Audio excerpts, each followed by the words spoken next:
This show is sponsored by Den 10 Insurance Services, helping businesses get the right insurance for all their insurance needs. Visit den10.io to get a quote. DENTEN.io. And remember, when you buy an insurance policy from Den 10, you're giving back on a global scale. Hello, all my entrepreneurs and business leaders, and welcome to the Michael Esposito Show, where I interview titans of industry in order to inform, educate, and inspire you to be great. My guest today serves as board president for the Mid-Hudson Human Resources Association, where she delivers HR information to HR practitioners. She's also a partner at Visions HR, where she helps employers make sense of HR compliance, which I'm sure we could all use a little help in.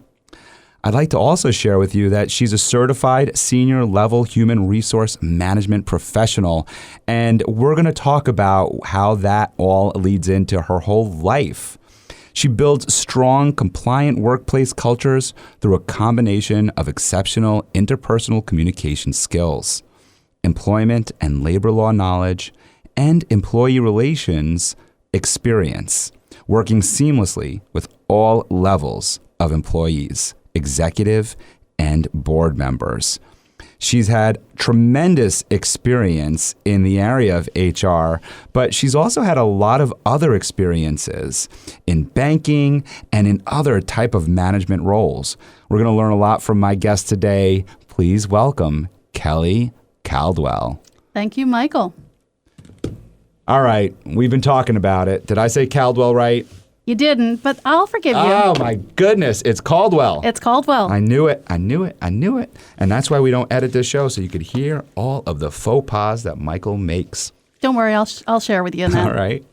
So, Kelly, you and I, we just met what did we meet? About 2 years ago or so. About that. And we met in a networking setting, and I got to learn a little bit about you. But today, I had the opportunity to learn so much more about you. And it's because you and I just recorded sexual harassment training. It's pretty mind-blowing to think that I met you, hired your organization to be the HR consultants for my company, and then soon you reach out to me and say, hey, Michael, let's do this really cool thing and record an HR training together. And I was like, okay, I don't know how cool it is. And you said, well, we're going to make it cool. And I was like, all right, we're going to make it cool. So I feel like we made it really cool. But I also got to know you in that process, which is so different. And I bring this up because I think so often we meet people in our lives and we're like, we know them in a networking setting, we know them in a professional setting, and we shake hands and we hug and we're, how's life? But we don't really get to know someone. And while setting up for our HR training today, we really got to know each other. We spoke about some personal issues, which we're not necessarily going to talk about on the air, but we really got to know each other. And I think it's so nice that we were able to connect on that level because it just extends our relationship. And when I think of this show, I really think of the Michael Esposito Show as a way to extend your relationship and my relationship with our communities by getting to know each other on air. And so I really want to learn more about you now that you've given me this little scratch of the surface of who Kelly is and her awesome and amazingness. I'm really interested in where you came from and how you grew up. Yeah. So I am a Hudson Valley native. I grew up in Kingston, went through the Kingston school districts, graduated, I won't tell you what year, but graduated from Kingston High School with some honors. And then I moved away for a little bit. And in that time frame, I found the weather to be wonderful in North Carolina, but I was really homesick. So I came home, and instead of going back to college, I decided that I would just start working, right? And I ended up working for a little company called Pier 1 Imports. Okay, I remember that one. Yeah, I still have some wonderful ornaments that I put up every year from their store. But in that time frame, I met some really amazing people who taught me a lot of things about people in general, how they interact with you, how to sell, how to merchandise, how to do everything that you would do in a retail setting, even little things like keeping track of the weather to justify your sales results. So yeah, the sunnier days always brought in more customers and the rainy ones didn't. So by keeping track of this information, we could justify exactly what was going on with our sales. I know it sounds wonky, but little things. I guess I learned that little things matter, and paying attention to details are very important to not only our customers, but to coworkers and everybody that we interact with. Keeping track of the weather. I'm very interested. So did you guys have a weather board in the back at Pier 1 or something? Was there I'm picturing my daughter's kindergarten weather tracker. So again, this is going to age me a bit, but we had paper ledgers. And so we would write down the applicable metrics that we were looking at, and we would have a last column. And the last column would be some type of indication of weather.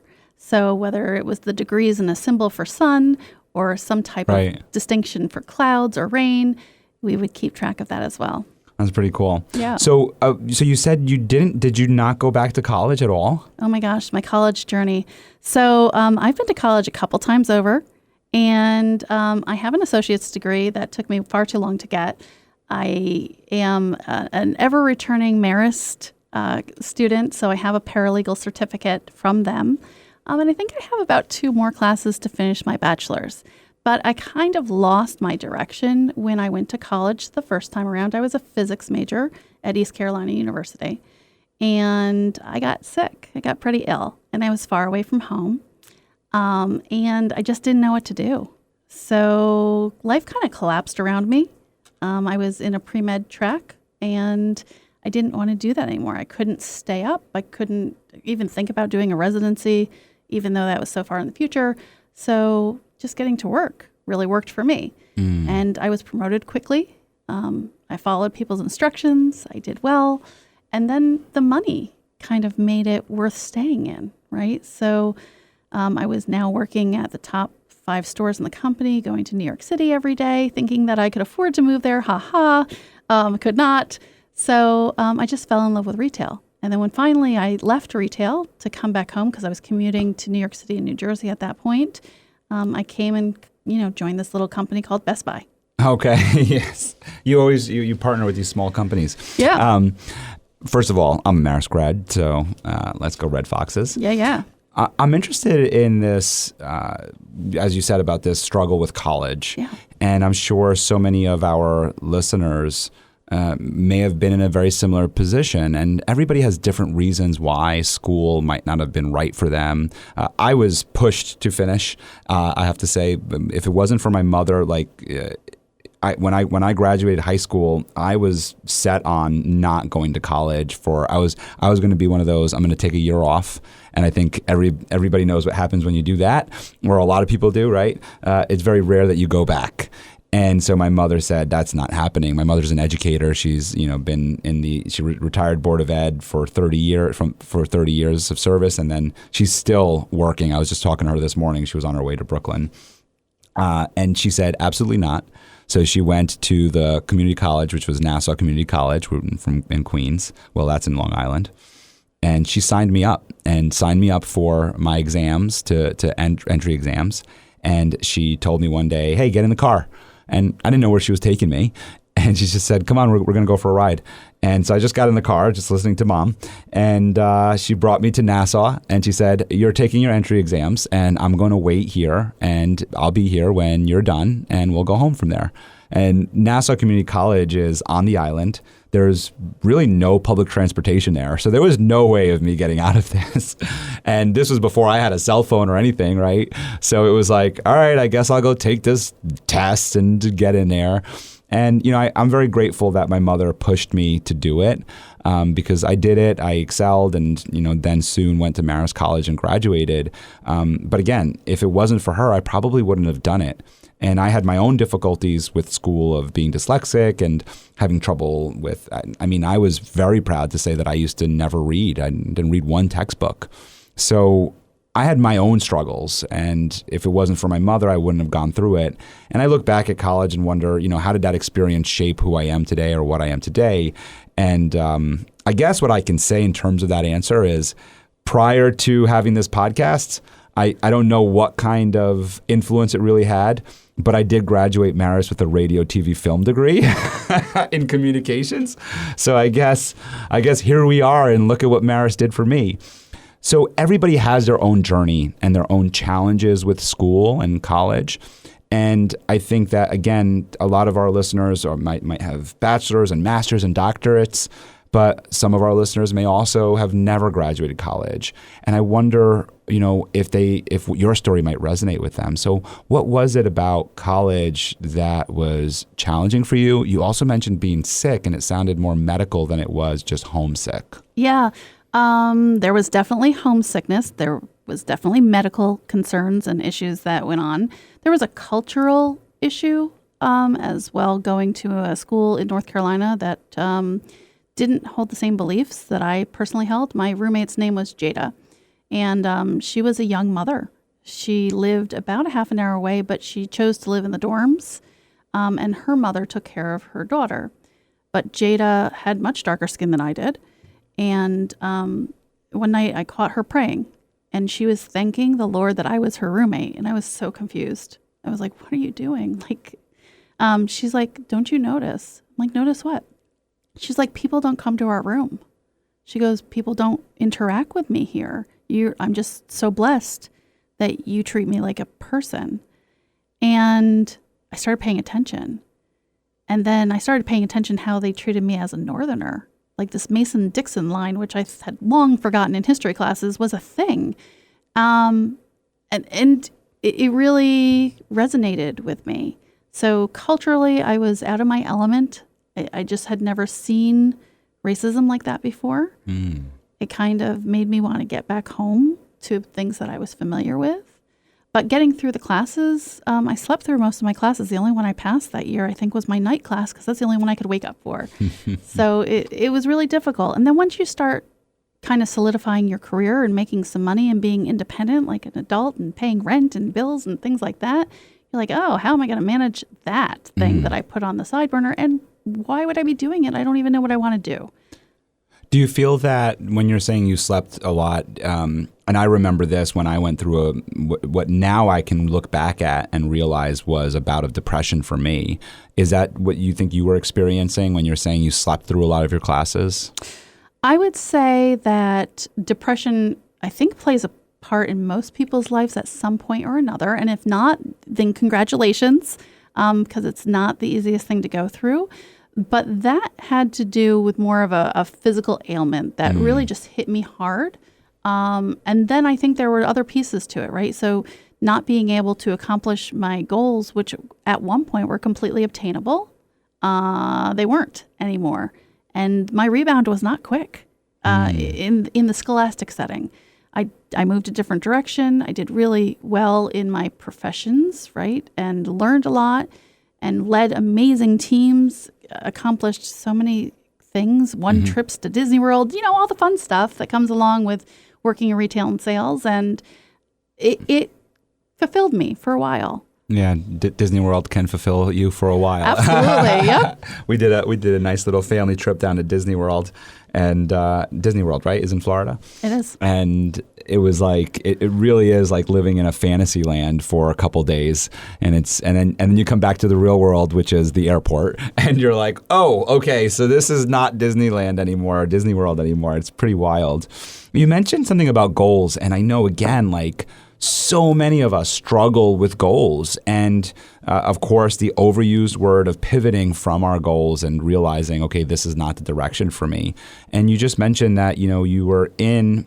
I mean, first of all, can we acknowledge that you were like physics? What'd you say, physicist? Physics, yeah. Physics and medicine and all. This is some really intense, high pressure work that you were involved in. So first of all, acknowledging that.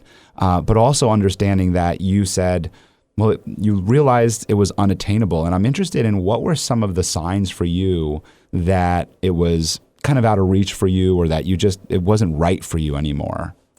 In that moment, pushing through with coursework was difficult. I can't really go back there so much in that, it just... When you let go of dreams, sometimes it's a little painful, right, to do that. But I will say that letting go and realizing it wasn't for me at that time was great. Yeah. Because it opened up a life that I've enjoyed living, right? So I wouldn't be who I am, where I am today, had everything gone the way that I had planned. And do you think that it was more of the way that you had planned versus what you really dream of? And I asked this in this way. Like, this is why I asked this. I see you smiling. Do you want to answer that? No, I'm just going to give it to you how I give everybody else, right? So God has blessed me with the ability to do a lot of different things, but has cursed me with not knowing where my passion lies. Oh. So maybe we'll uncover that today. That would be wonderful, and I would be immensely thankful to you for that. But I pick up on things, and every once in a while, a smidgen of smart comes through. But passion is where it's difficult for me to find what really gets me going. I do know underneath it all, I love helping people. And that's why I was going to be a doctor. And that's why I enjoy what I do in human resources, because it's all about helping others. So this is where I was going with that, which is very interesting that you said that about passion, because I've, like I said, known you for the past couple years now, and I've always felt a passion from you. I've always felt that you're passionate about your work, that you're passionate about the people that you serve and the things that you do. And it's just something that is about you. So it's interesting that you're saying that it's hard for you to identify it, but I feel like you just did, which is a passion in helping people. And you and I share that similar passion. For me, it's helping people. But here's what I'm talking about in terms of plan and dream and what the plans and dreams look like, is that for me, my story is, when I was a kid, I thought like I wanted, or my dream was, to be an actor. That was my dream. It was to be an actor. At the same time, so this is where passion comes in, right? At the same time, I also thought I wanted to be an inventor. I remember thinking of Leonardo da Vinci as a little kid and learning about him and all the different inventions that he made. And the Ninja Turtles were popular, so Donatello was an inventor, and that was pretty cool. Of course, my guy was Michelangelo. You could imagine why. It was the pizza and the name. And it still is, the pizza and the name. But I had this other thing, right, where it was, well, I want to be an actor, or I want to be an inventor. And then as I started playing basketball, I want to be in the NBA. I want to be a basketball player. And there was all these different things that started happening. Later on in life, of course, we get you have to get a real job thing. And so I got a real job. And then I'm going to fast forward here to where I want to go with, which is eventually going through the roller coaster of life with jobs and everything and landing where I am today. I once had a guest on my podcast where we were discussing this. And what she said was being a multi-passionate individual. And I thought, whoa, wait a second. Let me understand what you're talking about here. And it was having more than one passion. That we, I think sometimes as a society, feel that you have to have one passion. And for you and I, we identify to helping others. And that might be at the core, but it doesn't mean that's the only thing. That we could be multi-passionate individuals. We can enjoy, for you, retail sales. We can enjoy learning about the weather maybe, or physics, or all these other things. All of these can be passions. And then it's, how do we bring it to what we do daily? And I think it comes back down to like our core values and who we are as an individual and as a person. And then we can use it in different ways. So when I go with planned of like, I plan to be an actor, but I'm still an actor. I'm not on the big screen. I'm not in a TV show, although I have starred in background roles. I'm just kidding. But no, I was a background actor in some TV shows. But my point that I'm making here is that I can still be an actor at the heart of it, of what I wanted to get out of acting, which was to entertain others and do what I'm doing right now with you on the air right now, right? Which is to give back to others something that I have. And so I get to still live in that passion. And I think for you, that's probably why you still come across as passionate, because whether it's HR or retail or being a doctor, you're still helping others. And so you're just taking that passion and you're just putting it in all these other places. I love the idea of multi-passionate, right? So that's amazing and wonderful to hear. when I'm in something, I will give it my all. And I think that we all should, right? Why be in it if you're not going to? And the passion may come across there. But as you were talking, I was thinking about my yearbook and how they write underneath your elementary school, what do you want to be when you grow up? And it was teacher. And I think that everything comes around. I'm not a teacher, and God help those teachers. I mean, you guys have some kids, including mine, in your classes. And I can't imagine being a teacher nowadays with everything that goes on. But I teach every day. I love learning, and I love giving it back. And I think you do that exceptionally well with these podcasts. And it's giving information that people either need or want to help them lead the lives that they want. Yeah, and I love that you bring up the teacher thing too, because so yesterday, we were just talking about this earlier. Yesterday I did a full day workshop. I facilitated a full day workshop. That's teaching, and it was so enjoyable. But I don't know that I would ever call myself a teacher, but I do have these conversations with my daughters because my wife is a teacher. And my daughters look up to her and say, we want to be teachers. They both, one of them, she just knows. Denise is like, I am going to be a teacher. But we also have this insurance company and I have this other thing going on. And I let them know like, hey, you could also do this. And they said, but I want to be a teacher. And I explained to them what you just said. I'm like, but you could still be a teacher. It doesn't have to be in the formal role of being a teacher. You could be a teacher like how I just was a teacher yesterday. I was a teacher yesterday. Or you were a teacher today. We did sexual harassment prevention training. Congratulations on that. There we go. And I got my certificate for it too. You did. Which is pretty cool. But and that's what I'm saying is that you can find all these different ways that you can, which is when I go back to when this woman said this. I think it was Brittany. I'm trying to remember which podcast guest it was, but I believe it was Brittany who had said that to me, which is multi-passionate individuals. And I love the way she said it. Because we're all familiar with Leonardo da Vinci, right? Mm-hmm. And all of his different works, from the Mona Lisa to the flying wings to the anatomy of the human body, and all these drawings and all these different things, right? And she said, could you imagine if someone said to him, just stick to painting? Or just stick to the human, like, could you imagine if we didn't get all these other works from Leonardo da Vinci? It would be awful. It's terrible to keep somebody in a box that doesn't deserve to be in a box, right? Yeah. So I'm happy every day that I get the flexibility in what I do to do a little bit of everything that makes me enjoy living. Yeah. And so you mentioned that you were homesick and you dealt with some racial tensions down in North Carolina. Yeah. And this was North Carolina, and it couldn't have been that long ago because I think that you're younger than me. You're funny. Yeah. It was back in the 90s. Okay. So we won't put a year on it, but it was back in the 90s. And it just kind of points out that there are still these things that people go through, right?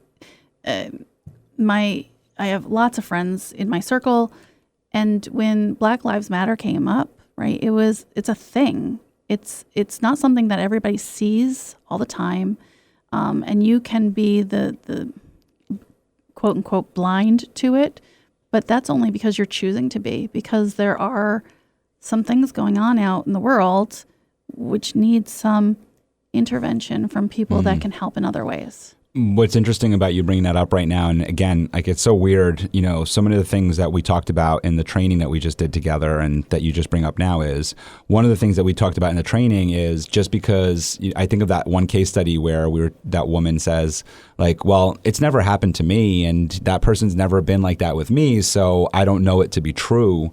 And to your point right now, like, just because it didn't happen to you doesn't mean it's not true. The ability to see through other people's experiences, to take a moment and really get in their shoes, or as close to their shoes as you can get, to see what they're going through, empathize and sympathize, and all of those pieces is a real skill that I wish more people had. And when I find people that can do that, I stick close to them because I know that the judgment's not going to be there and we're going to have a great relationship and they're wonderful people. But just being able to take yourself out of you and put yourself and walk a mile in that person's shoes is a tremendous ability to have. So I think as I continue on, I try to do that more and more. It helps me in every aspect of my life, both personally and professionally, to be able to go, okay, can we talk about this in a way that removes the personal stuff, but captures what you're feeling or what your experience is? I like the way that you said that. It makes me think of someone that you might have leaned on or had gone to as a mentor when you were in that time when you were experiencing this? Was there anybody that you were reaching out to on your way back coming home? Not in that situation, but in the years to follow, one of my best friends named Glenda. So Glenda is more Irish than I am, but she also has quite a bit of Native American background and some African American. And nobody knows those other pieces because she looks dark, right? And so her experiences are unique to all of those pieces because everybody had to deal with backgrounds of that stuff. Every population there that I discussed had some things coming to this country that they dealt with. But she said to me, she goes, just checking in, just seeing if I'm okay, just giving a place for me to talk through so that you better understand helps the world. And it came years later, but it helps so often because people just don't get it. I've had friends say that their interactions with certain members of the population is completely different. They actually have to kind of not be themselves to stay safe. And I don't generally get off on this tangent, but being in North Carolina and dealing with someone who actually, who's going to thank God that I'm their roommate? I'm messy and unorganized and everything like that. Sometimes, at least I was in college. And who wasn't in college? But that to be the supreme being, to be thankful that I am your roommate, that will always stay with me. The fact that someone had to deal with prejudices and discrimination to the extent that that was what they're thankful for, that they had a New Yorker who was, willing to look at them as a person. Like you weren't looked at as a person before I came along. It's just crazy to me. What a great experience for you to have and to bring into your life today, especially with the work that you do with HR and HR trainings and all these different things that you're dealing with. And I think that, people come into our lives for a reason. And, you came into her life for a reason and provided a safe place for her. And she came into your life for a reason and taught you something that maybe you would have never learned, until later on in life, perhaps, I'm sure, at some point, right? College isn't all about the grades and the graduation. I couldn't have gotten that experience anywhere else. It's that idea of, I think, you were there for that degree, but you were there for really something else and something bigger and something greater, which is what we're kind of talking about right now. I really feel that about you right now in this moment of you sharing that. But I want to move into that career then. So you were in New York City. You're kind of going back and forth between Jersey and New York City. You want to be back in the Hudson Valley. And a lot of our listeners are probably Hudson Valley natives and are very familiar with it. But for those who aren't, and the city as well, just to kind of just paint a picture for everybody, New York City is just like they portray in the movies. It is fast paced. It is, I don't think people are intentionally rude. I think people are just moving at the speed of light and they don't feel that they have the time to communicate or be polite. And so therefore, it is a little crude sometimes, and it is a little dirty, more than a little. I'm being polite here. I'm being kind to my city. But it's very fast paced. It's very keep on your guard, keep on your toes. There's a lot of cars. There's a lot of movement. There's a lot of people. And then you can either drive up or take the train up to the Hudson Valley, which is, we say a breath of fresh air, but it is more true than you could imagine, from the air in the city to the air upstate, to where you don't have as much traffic. You don't have all the trucks. We have them on the state thruway and in certain roadways, but not to the degree that you have in New York City. And then you have this beautiful scenery that we have here of all of the trees and the mountain ranges and the Hudson River, depending on where you are in line with the river. It really is a huge contrast from each other. And when people come to New York and they go to visit the city, I so encourage them to come upstate and see this. And now I'm from Queens, and I never really ventured past Harriman State Park, which is in Rockland County, which is about 60 miles south of us from where we were sitting right now. So, I mean, it really is such a huge contrast. And I wanted to just paint that picture for all of our listeners in case they haven't gone to either one of those or are listening from somewhere else, because this was the life you were living.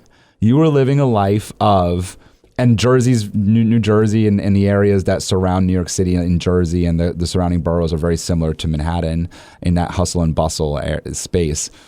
You're kind of like, straddling these two lives and these two lifestyles, and just after leaving North Carolina. So I'm interested in what that was like for you as this young businesswoman, this young executive. Like, what was that like? Listen, life is fun in your early 20s. I was blessed with the opportunity to be in New York City and be around things that I had never seen at home, right? So bodegas with flowers that you can get anytime, and they mix up your salads and shake them and make everything beautiful, right? And I don't even know who would make me a salad at that point in my life up here, except for Adams, right? Right. So it was just amazing. The commute. If you ever think you're going to commute from the Hudson Valley to New York City on a regular, daily, everyday basis, please don't. I ended up hating the city, actually. Right. Because it was 2.5-ish hours. I lived in Kingston at the time. So, and then 2.5-ish out, and then you're catching the train on the hour. So you may have more time involved in that. So it was a lot, but I wouldn't have traded it for anything. And I'm familiar with the city. I can drive down there. I feel comfortable down there. It's not quite a second home, but it doesn't freak me out like it's some other people I know. Mm-hmm. Yeah. Yeah. I mean, it certainly could be intimidating. If you're not from the city, if you're not from that area or haven't lived there for an extended period of time, it is an intimidating place. I'm very fortunate in that it's a place that I grew up in and know it very well. But even now, like, especially since I'm so far removed, I'm living up here now 20 years. Going back down there, some things are second nature to me, but some things are foreign to me now. It's a totally different place, and just like anywhere in our world, things change. I mean, our Hudson Valley region is changing Tremendously. Tremendously. So you were an executive. Was that when you were at Pier 1? So at Pier 1, I was a retail store manager. And when did you move into that executive role? So I would say that's more recent. So I've had some vice president roles, and now I'm a partner at Visions Human Resources. But there's always been the stepping stones along the way, right? So you have to do the work to know the work. Yeah. What was that like for you? I love it. So I think my transition was with Best Buy. I went from retail to a corporate employee, and I managed some large scale projects for them. So I was a project manager, New York City, Long Island, parts of lower Hudson Valley at certain points, and dealing with multi-million-dollar vendors and projects and timeframes. Project management's fun, right? Like, you're just always moving and hoping that everything goes your way. But that's really where it kind of moved over to a different strategy, a different thought process, a different way of doing business. Things were more interconnected, right? So I have needs from my retail managers, and I have needs from my corporate staff, and then I have vendor needs, and it's just a balancing act. And after that experience with Best Buy, everything became a lot easier.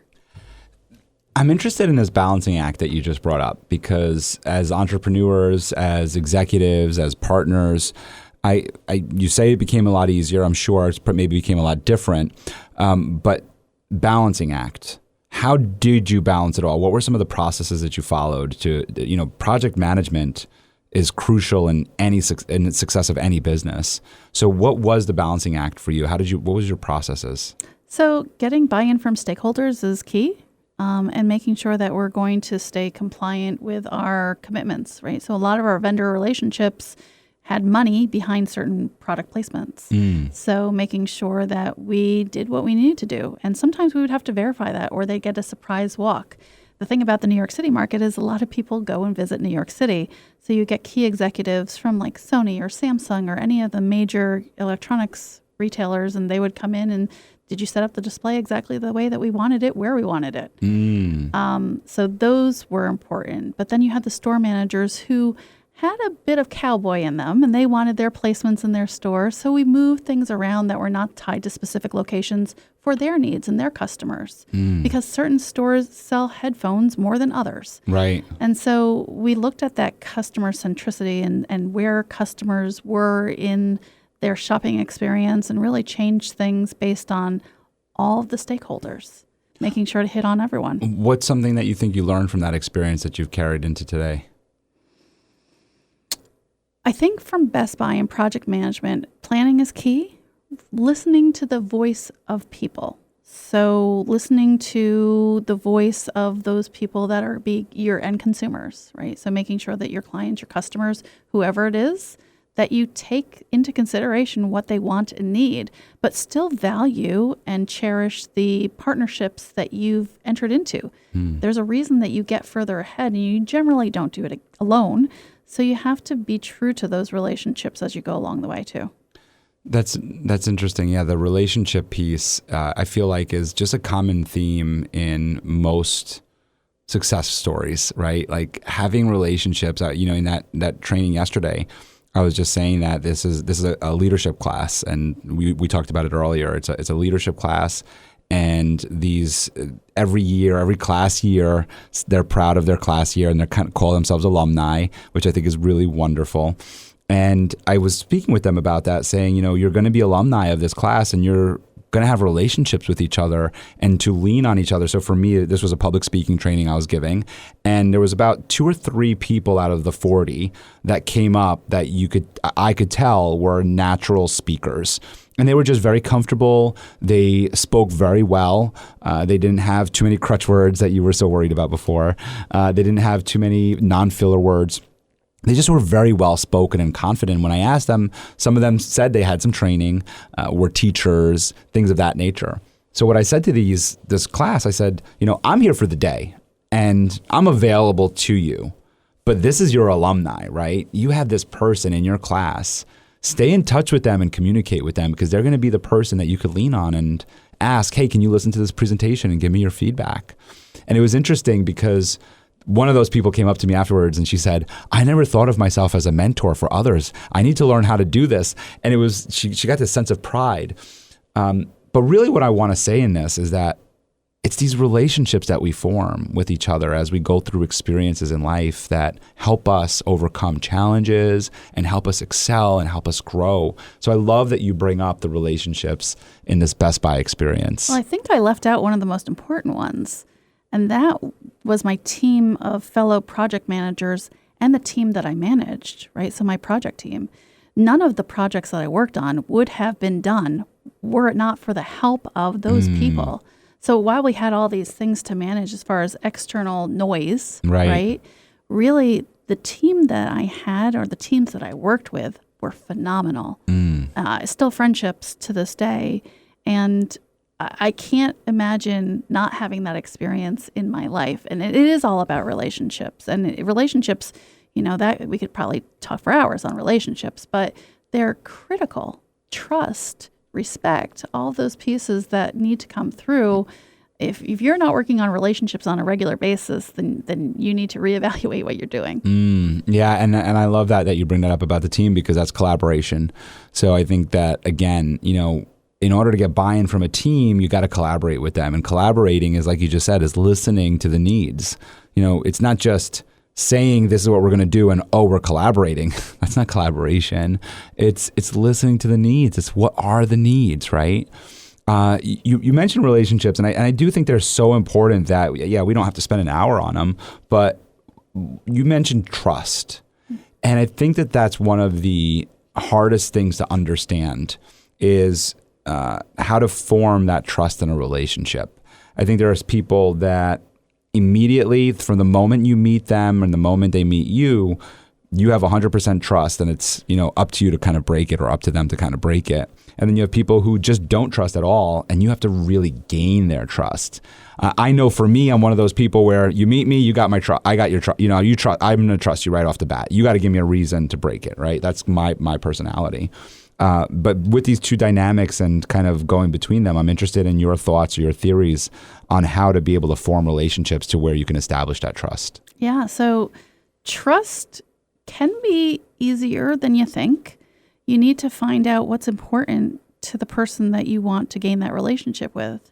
And then you do everything in your power to make that a little bit easier or a little bit more obtainable, or make sure that the time is off for the kids thing, right? So I worked with a manager named Dan, and I was walking around the floor with him, and there was this employee, don't remember his name, but he was complaining about missing that little wedge. You know that wedge that goes under a phone that takes it from flat to like kind of inverted, yeah. So he was missing the wedge on his phone in his particular department. So Dan and I are walking, we walk by his office and we grab his wedge off of his phone. He returns it to this employee who I dismissed as somebody who was whining about nothing. And I said, why? He goes, if it took that little to make him happy, then why wouldn't I do it? And that really changed that servant leadership position. If you can do something to make someone's life better, especially if it's small, but even if it's large, why wouldn't you? Right. Yeah, the little things in trust, like, is what I think about, like what you're just saying too, is it's really just the little things. It doesn't take a big, overwhelming thing for you to gain someone's trust or to give someone trust. It's really the little things. I think in a networking setting, it's the subtle things of just listening to somebody as they're speaking to you. So often in networking settings, you and I experience this all the time, where you can literally tell that the person is just there to get your business card or give you theirs. And the conversation is pretty much going nowhere. And it's probably why people hate networking events, right? It's probably one of the reasons. I would say that having good relationships leads to collaboration like this. Yeah. Right? So I could definitely do certain things on my own, but it's so much better when there's other people involved. You get different diversity in thought. You get different availability to equipment. You get different perspectives on how things can be done. I don't know why you would want to do it alone when you can have great participation relationships with people. Yeah, and the participation part too that's like that inclusion, right? So you included me in something that you're doing. And I think it's so important too in terms of those relationships, is that it's not just we're here and we're talking networking right now, I think to some extent, is we're here at a business function to network with each other and get referrals. And you kind of break that barrier down by inviting me to do something with you. And, same thing with, myself and doing something, whatever it is, the example. But this is the example right now of breaking the barrier down from, hey, here's a good referral for me, here's a good referral for you. It's no, why don't we do something together here? And I feel like it changes the dynamic from we're networking partners to we're partners, we're friends. We're, like I just said earlier, like I got to know you personally today more than just business. And I think it's like breaking that down, and it forms, like you said, these deep connections and these deep relationships with people where when you get through all of that, it's pretty cool. And you want to seek them out. You want to do business with them. Yeah. I just went to an ornament decoration party on Sunday. Oh, that's cool. Right. Somebody I met on a networking cruise, right? Because you can't go anywhere when you're on the networking cruise unless you're jumping into the Hudson, which I wouldn't recommend. And she had invited her friends, and she rents out this small space, and every year she puts this on.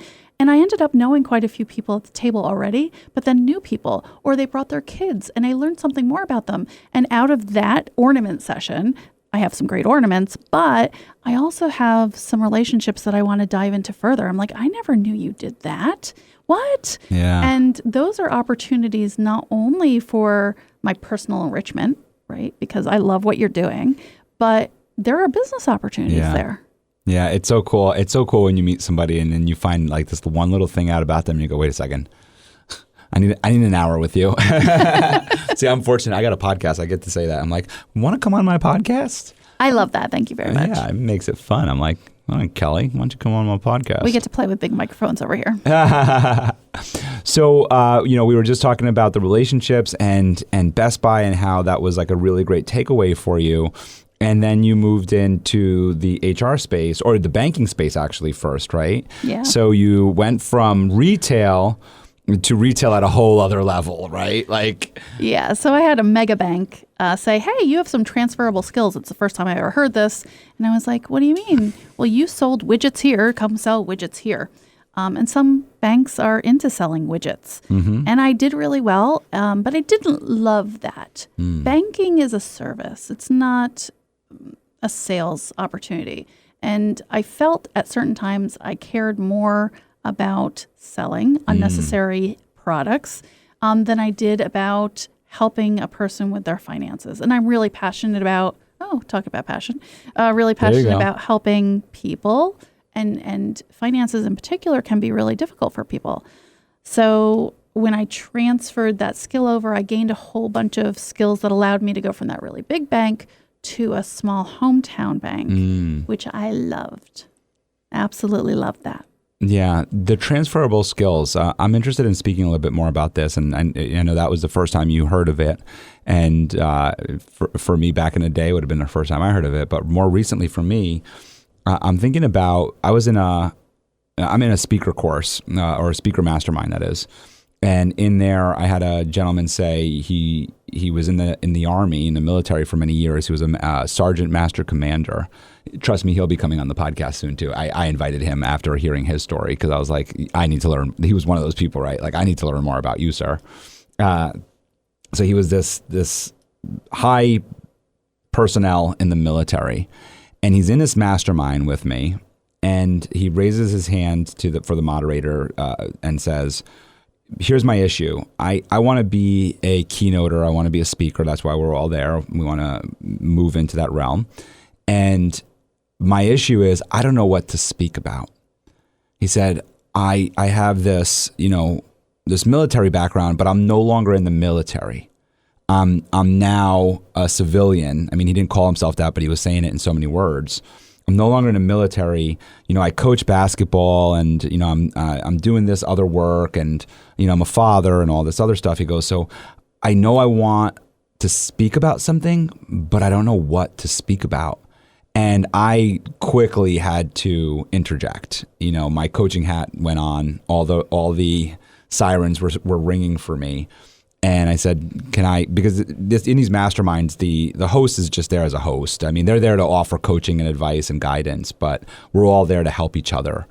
And so I said, can I jump in? And of course, they said yes. And I said, your military background, although you might be retired now, and he is retired now, plays such a huge role in your life today and is such a part of your story and your leadership qualities. And that was part of what he was saying is, he wants to speak about leadership to companies, but he doesn't know how, because he doesn't know how to, help them understand that, what leadership is, because he's not been a leader in the civilian world, is what he was saying eventually, right? And I'm like, you were a leader in the Army?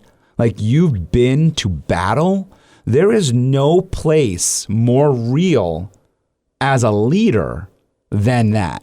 Like, whether you agree or disagree with war or battle and peace and all that other stuff, like, look, I want peace on earth for 100%. The point that I'm making here is he was a leader in a life or death situation, not in a, is this business going to succeed or fail situation, or do I terminate or not terminate situation, an employee that is. He was in situations where he had to make calls for people's lives. Mm-hmm.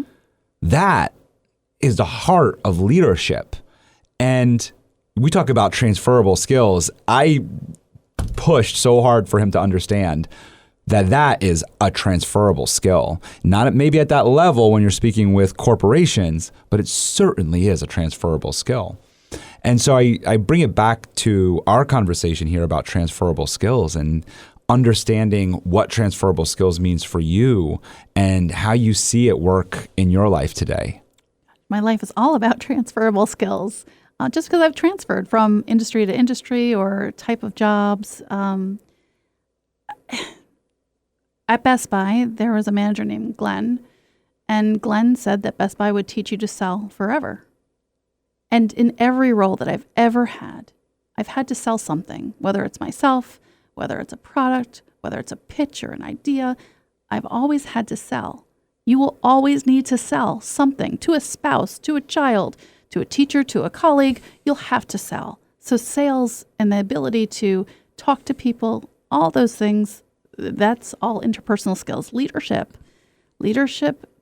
is amazing, right? And if you have witnessed good leadership, it can be plopped into almost any industry. They have to learn the nuances, but the leadership is there. So transferable skills, they're the things that sometimes can be taught, but really if they're solid, we talk about this in workforce development, these are the skills that they're not teaching in school because you really can't to the biggest degree, but they're the ones that really mean the most. They're the ones that will keep humans in jobs instead of computerized, right? So you need to master these soft transferable skills to stay relevant in what you do.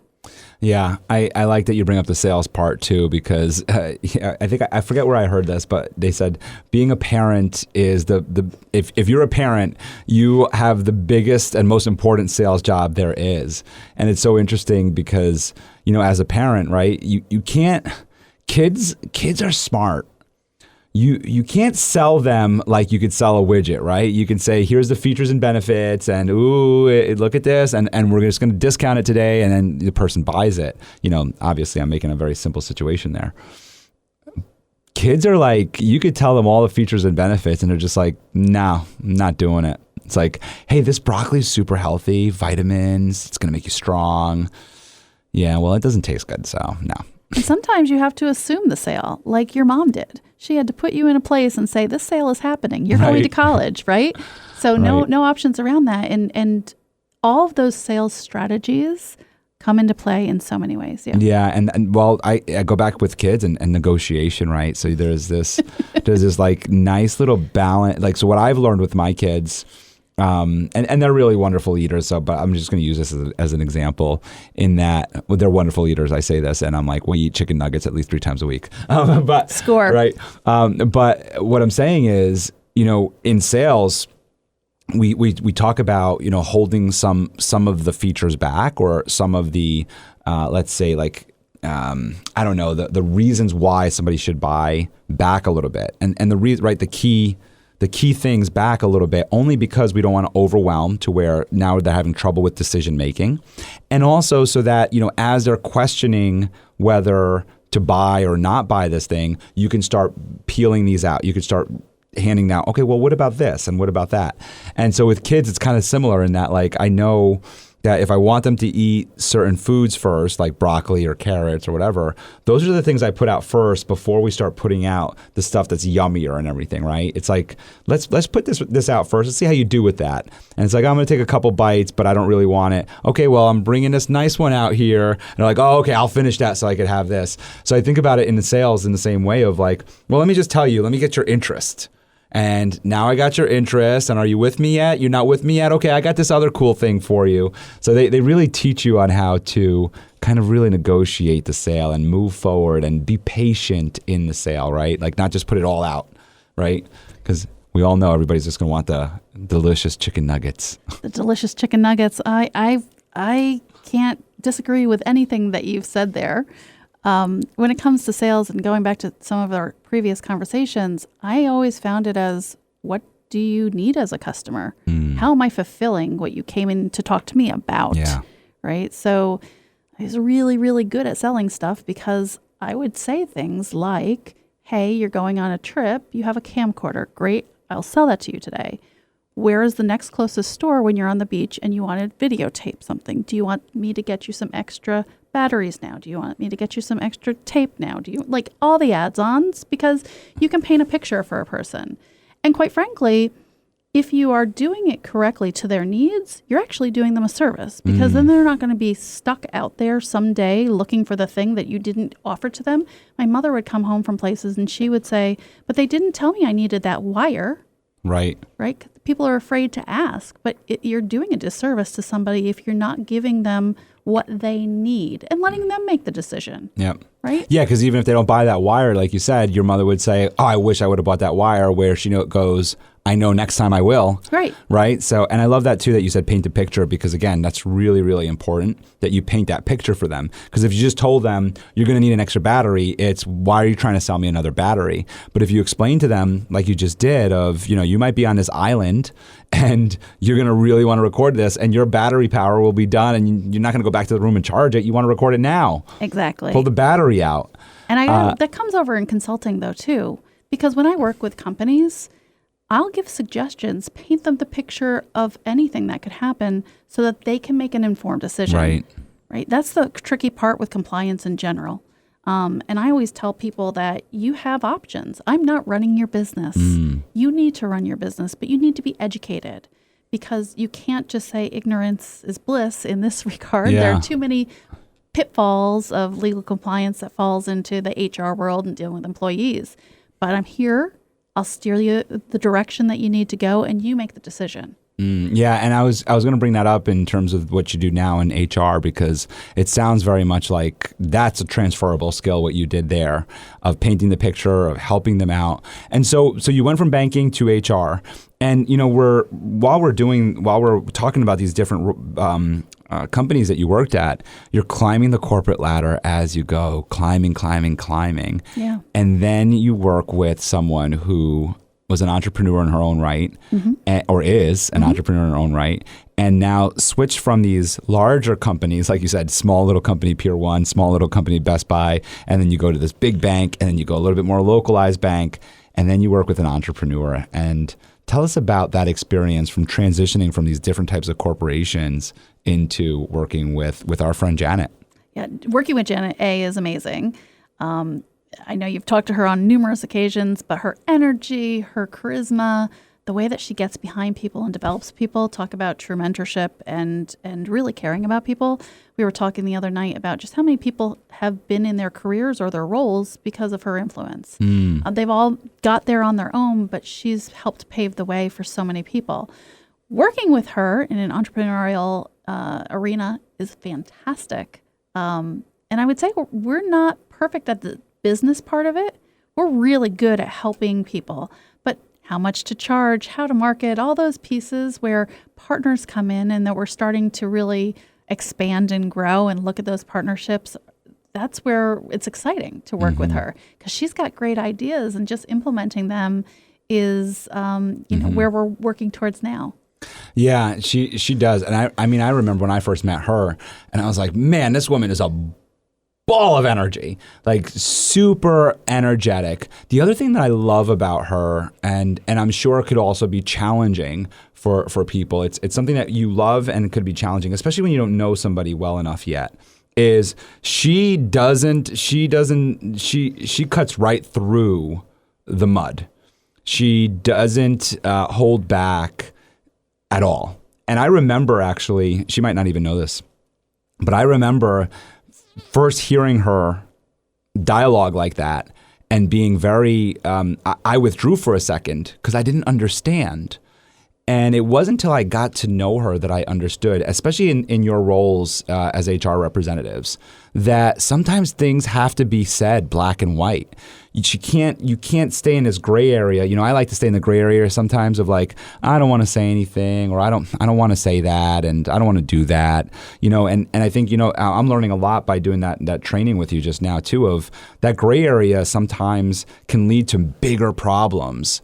And that's what I learned about Janet and why she cuts through the mud. And so she has this way of, she's really sweet. She's a sweetheart. She's a doll. She's energetic. She's enthusiastic. But then she's just like, oh no, that person cannot and will not do that. And for me, I remember we sat on the board together of the New Pulse Chamber. And that's what I heard her say it. And I was looking at her and I was just like, well, why can't we just be nicer about it? I was just like, why can't we play nice? And it's not till later on that I realized, oh, I see why we can't play nice. And it's not about not playing nice. Let me not say that the wrong way. It's more of, I see why things have to be, sometimes a line has to be drawn and it has to be very black and white. Yeah. And she's very good at that. So Janet knows her stuff, right? We both do, but Janet has different experiences that I do, different background, right? Everybody has different places they come from.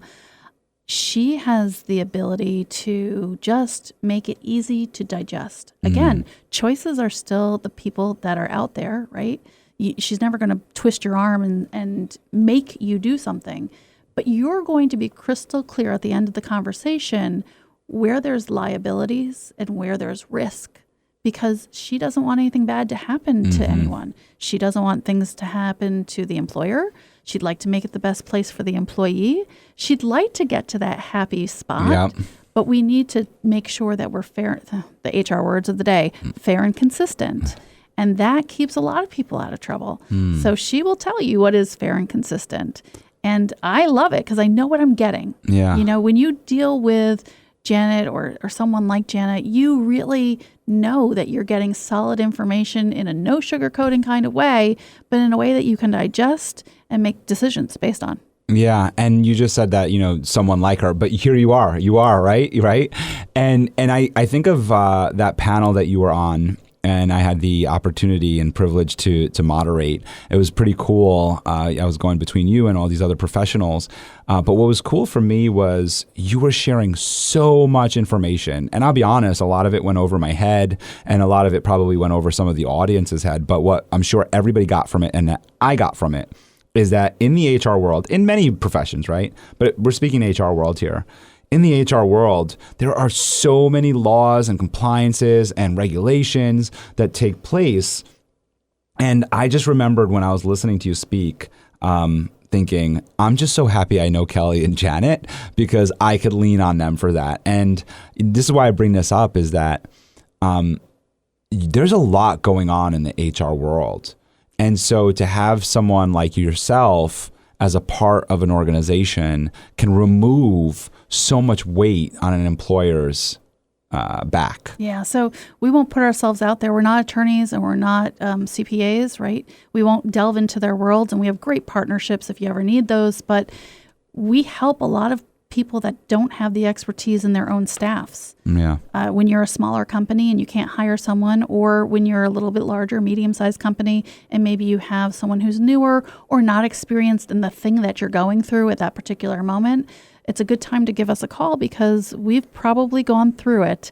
And if we haven't, we have the network that is humongous. I mean, I can't even tell you how many people we can call upon to help an employer with a situation. Yeah. And then you do other things, like you serve on that board for SHRM, right? Like, I mean, that's a pretty cool one too, where what I think is really cool about it, at least, is it's a board that it's an organization that helps other HR people, right? So what I think is so cool about it is it's like, I'm not just getting an HR person telling me something. I'm getting the HR person that teaches HR people the information.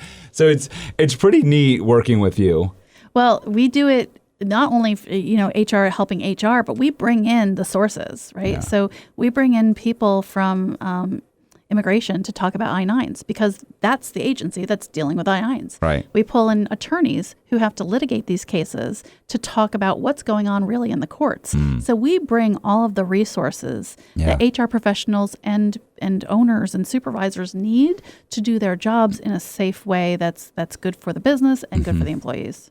Yeah, and bringing them in, these different people, is where you build this huge network because you're constantly building relationships with these different types of organizations and industries and resources that are coming in for this organization that you work with. Yeah, and once we get past the compliance part, which is fun for me, I know it's a little geeky for others, then we get to strategy, like partners like you who can teach about leadership and communication, succession planning, and other things from other partners. We have all sorts of levels of HR, right? Because compliance is only getting your foot in the door. You got to do a certain amount, right, to just get off the block. But once you do that, you want your employees to be engaged. You want them to stay. You don't want to be looking for people in high turnover.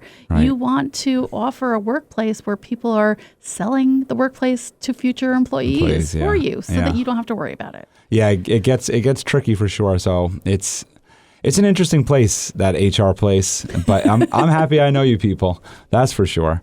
When I think about the work that you do, and I know that you're part of a lot of different non-for-profits and a lot of different work, I'm interested in, again, you're a multi-passionate individual, right? I'm interested in some of the work, the non-for-profit work that right now you're engaged in. Yeah. So I've been a member of Junior League for, I want to say, a dozen years or so. And it's really focusing on community issues, generally handled by the women in the community. Okay. Founded, in the early 1900s in New York City. And we go out and do projects around the community that really give back. A lot of them focus around women and children. Mm-hmm. And then I've been lucky enough to work with Kiwanis, and their mission is helping the children of the world. So building funds for scholarships, teaching opportunities, camp opportunities. Those are some of the fun ones that I work with. And then a whole bunch of professional ones that are kind of boring, so we won't go into those. But yeah, Kiwanis is a great one. I've heard of that one. Yeah, I know that one, yeah. And they have affiliate organizations. So if your children are growing up through the school district, the Key Club is an affiliate of Kiwanis. It's the children's portion or the high school portion of Kiwanis. So it's a lot of fun. That's cool. And I know that you have a theater background. So I'd be remiss if I didn't learn a little bit about that and what you did. Was there a big play that you were in, a big production? So my father has been involved with co-chess players in Kingston and a variety of different other organizations throughout the Hudson Valley for a very long time. And I can remember him taking us to rehearsals as a 6-year-old and being in shows that I can't remember the names, like Showboat, type of tunes, right. Oklahomas, all those type of things ever since I can remember. I love what it's taught me. It's given me a confidence to be in front of people that I don't know that everybody gets at an early age.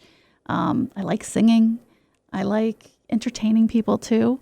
But that also transferred into my love for AV. So I was actually an AV technician in high school. Oh, wow. I know, all sorts of geeked out. And doing all soundboards and lighting cool. and all those pieces. So you know how to work this thing then? Listen, I haven't played with one of those in a very long time. The last time I did it was on the Diary of Anne Frank, and that is a very challenging track to kind of play along with all the stuff. But we're talking about the soundboard here at the studio. Yes, but every experience in life, it just brings a little bit of joy. And somebody asked me not too long ago, well, do you miss this? Do you miss that? And I'm like, yeah. But I can't do it all in this moment. Yeah. Oh, I love that. Yeah. Yes.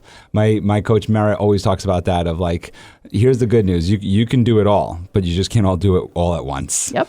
Which I love. I think that's so cool.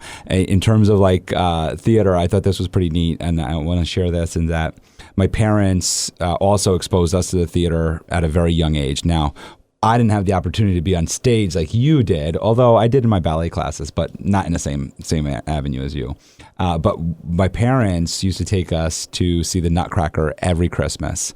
For every Christmas, we would go to Lincoln Center in the city, and we would go see we'd get dressed up in our little suits and pretty dresses, and we'd see the Nutcracker. And we did that all the way until probably like our early teen years, until it was no longer cool for us kids, But my parents still went and still invited us to go, and eventually started going more on the community theater type of stuff because there were some really good productions.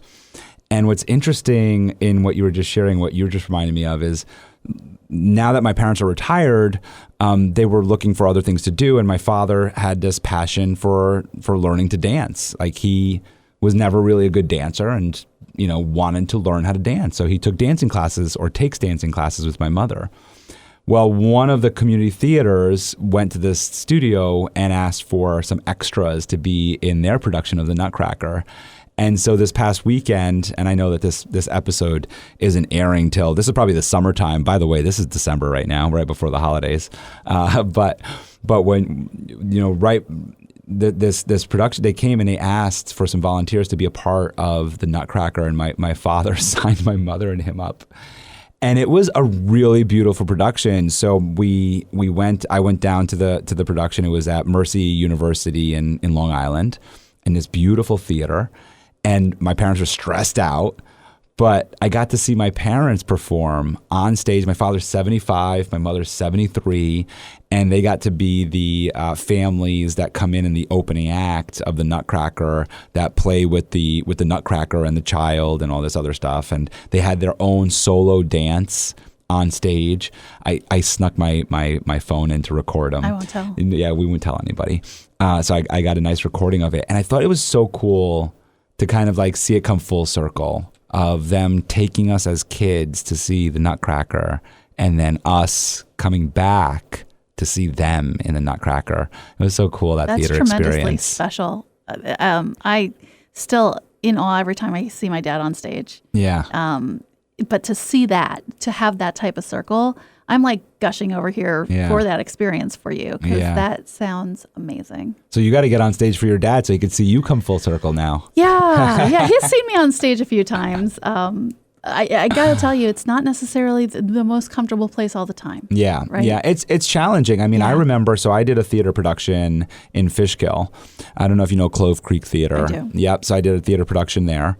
And my very first time doing it was, everything was going great. I had all of my lines memorized. Everything was wonderful. And I get on stage for our dress rehearsal the night before the production. And everything was going well. And I think it was the second act. And I get on and I completely blank out. Nothing. There's nothing going through my mind. Yeah. I remember Amy, who was one of the people in the play next to me. She was the person that was playing off of me. She's trying to lead me. She knows the next lines because it's her lines, right? So she's trying to lead me to get to say something. And I'm like, nope. I got nothing. But what I learned in that experience was one, it is extremely frightening when you really think of it. But then when you could just take a step back and just realize, hey, you know what? Like, you're here for them. You know, you're not here for you and show how great you are. You're really here for the people. You realize, okay, you take that stress off of yourself. You don't have to carry that weight anymore. And then the director pulled me aside and just said, Michael, they don't know the lines, right? All you got to do is just convey the message. So you do that and you'll be fine.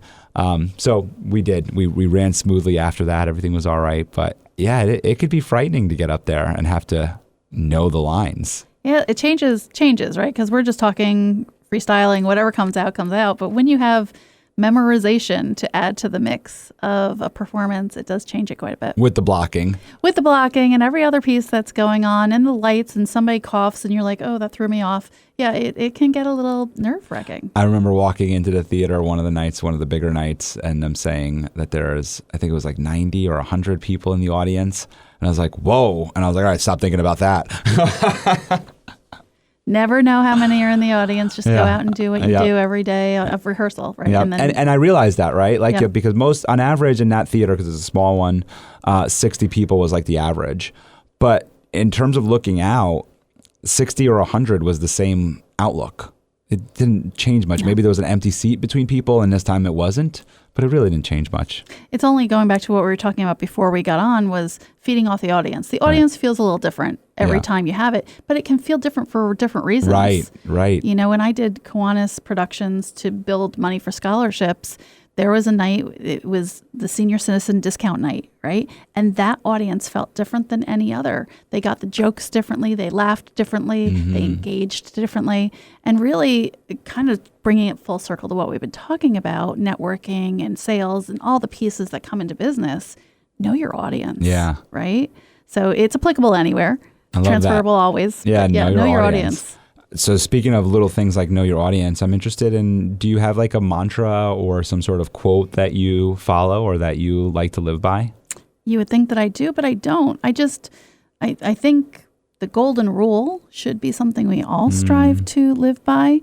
And there are so many wonderful things that people have said, but if I just try to go out and do better than I did yesterday, then I feel pretty good. I love that. I love that. This has been pretty awesome learning more about you today. Same. That's awesome. Well, thanks so much for coming on the show today. I appreciate it. Thank you. Thank you for listening to The Michael Esposito Show. For show notes, video clips, and more episodes, go to michaelespositoinc.com/podcast. Thank you again to our sponsor, Den 10 Insurance Services, helping businesses get the right insurance for all their insurance needs. Visit den10.io to get a quote. That's DENTEN.io. And remember, when you buy an insurance policy from Den10, you're giving back on a global scale. This episode was produced by Uncle Mike at the iHeart Studios in Poughkeepsie. Special thanks to Lara Rodrian for the opportunity and my team at Michael Esposito Inc.